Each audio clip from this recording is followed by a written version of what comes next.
Shalom, selamat berjumpa kembali dengan saya Pastor Andreas Rusdin dalam Renungan Harian Katolik edisi 15 Februari 2023. Seringkali ketika kita menjalani sebuah proses apapun juga itu namanya, kita menjadi kehilangan kesabaran.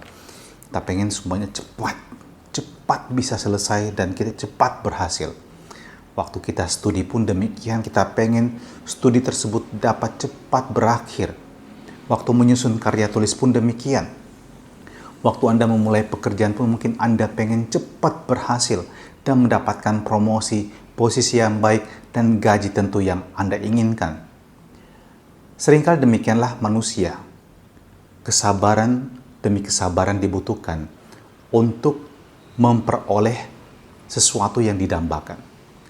Contoh lain lagi, misalnya jika Anda sedang sakit, Anda membutuhkan waktu untuk recovery. Dan seringkali ada orang juga yang merasa, kenapa sih lama banget sembuhnya? Kenapa tidak dengan segera saja Tuhan memberikan kesembuhan?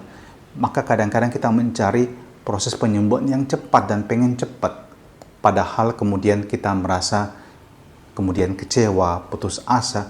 Dan itu berakar dari keinginan kita untuk dapat melewati itu semua dengan secepat mungkin. Dengan waktu yang sesingkat-singkatnya. Kalau kita menimba inspirasi dari bacaan-bacaan kita hari ini, dari kitab Kejadian dan juga dari Injil Markus, kita bisa melihat perubahan terjadi melalui proses yang panjang. Kita bisa melihat dari air bah yang menimpa seluruh muka bumi, yang menggenangi seluruh muka bumi, sampai dengan bumi menjadi kering kembali, dibutuhkan waktu, dan Nuh harus menunggu di dalam bahteranya selama 40 hari plus.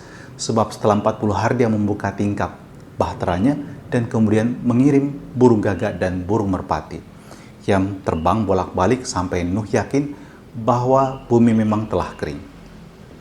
Dan demikian juga dalam kisah penyembuhan orang yang buta dalam bacaan Injil.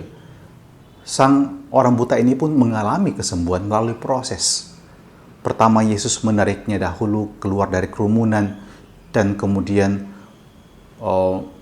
memberikan rahmat penyembuhan tersebut dengan di sana dikatakan oleh penginjil meludahi mata si buta dan meletakkan tangan di atasnya. Dan apa yang terjadi, si buta pertama-tama mengalami bahwa dia melihat sesuatu seperti pohon yang bergerak walaupun itu adalah manusia.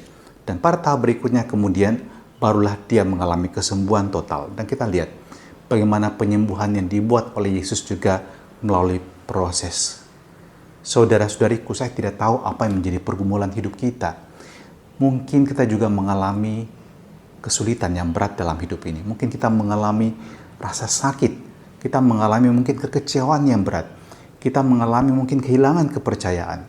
Kita mungkin mengalami penderitaan dalam rupa-rupa bentuk. Dan seringkali ini membuat kita pengen segera mendapatkan pertolongan Tuhan secepat mungkin. Nah, kadang-kadang kalau kita tidak segera mendapatkannya, kita kemudian mempersalahkan Tuhan. Kita marah pada Tuhan. Kita marah pada diri kita sendiri. Dan hasilnya adalah tidak ada apa-apa selain Anda merusak suasana batin Anda, merusak mood Anda, dan kehilangan iman Anda. Bacaan hari ini mengajak kita untuk menaruh pengharapan pada Tuhan. Menjalani proses yang kadang-kadang panjang membutuhkan kesabaran dan berharap. Anda sabar menjalani proses yang kadang tidak singkat dan tidak mudah. Dan harapan membuat Anda menjalaninya dengan rasa syukur dan sukacita tidak boleh hilang. Sebab Anda tahu apa yang Anda nantikan akan terjadi dalam kehidupan Anda. Maka mari kita mohon kekuatan dari Tuhan supaya kita punya kesabaran dan pengharapan yang besar dalam hidup kita ini. Meskipun tampaknya kadang-kadang perjalanan begitu jauh dan panjang, tapi Anda tahu bersama dengan Tuhan, Anda punya kepastian dan Anda punya sukacita untuk melewati itu semua. Dan semoga Tuhan memberkati kita semua dengan berkat-Nya yang Maha Kuasa dalam nama Bapa dan Putra dan Roh Kudus. Amin.